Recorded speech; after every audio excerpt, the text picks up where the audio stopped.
Okay, I'm looking at the planet Mars. It's a little bit now covered by the clouds, but through the telescope I can see it yet. And this is the Skywatcher. I'm now looking at the planet Mars. It's a little bit covered with the clouds, but I can see it through the telescope yet. And this is a Skywatcher DS Pro 120ED Apochromatic telescope, and this is the eyepiece I'm using, Pentax SX 3.5mm, and I could see it with the Myriad 3.5 also. This is 70 degrees, that was 110 degrees, and I can see the gibbous phase of the, first I can see gibbous phase, something not yet a full circle. Second, I can see some albedo features, those dark features which are due to the rocky surfaces of the planet. In the past I thought they're plants, they're not, just rougher surfaces with rocks, dark volcanic rocks. They're kind of highlands. And I can see polar cap, hints of the polar caps. And yeah, that's it. Interesting. It's the first time I can see it. I've not tried it with any telescope. This is the first time the Mars is in the right position for me. Last year I was looking for it, but it was very tiny. The disk was very tiny. The size of the planet was very tiny, minuscule, so you could not see much detail in it.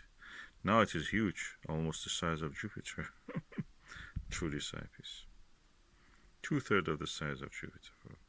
Okay, first I use this OVL zoom eyepiece, 8 to 24mm. Better than, I've tested it. This is better than the Mark IV Bader Hyperion. Then I use this 3.5mm Myriad, and I want just to see how it will look with this. I saw that this actually can show a little bit more detail, and the light scatter was better controlled, slightly, not much, but just slightly noticeable.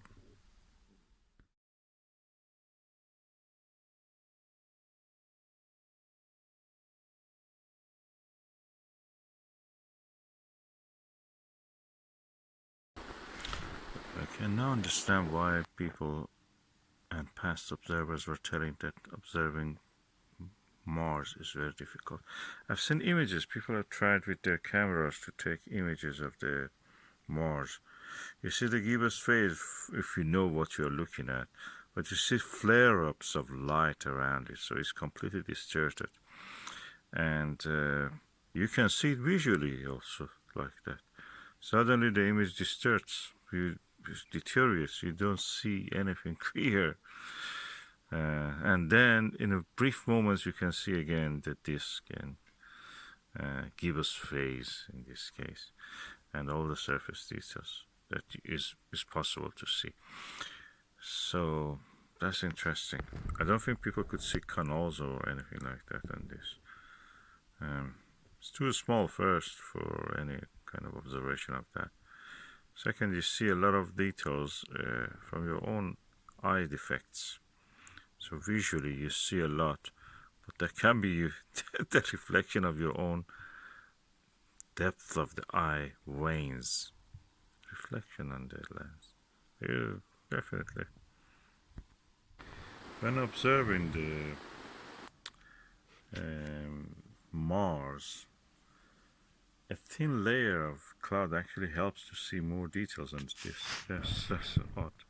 But the glare of the planet actually will be reduced. So that's what it is. A thin layer of cloud helps a lot. Also, it stabilizes the image.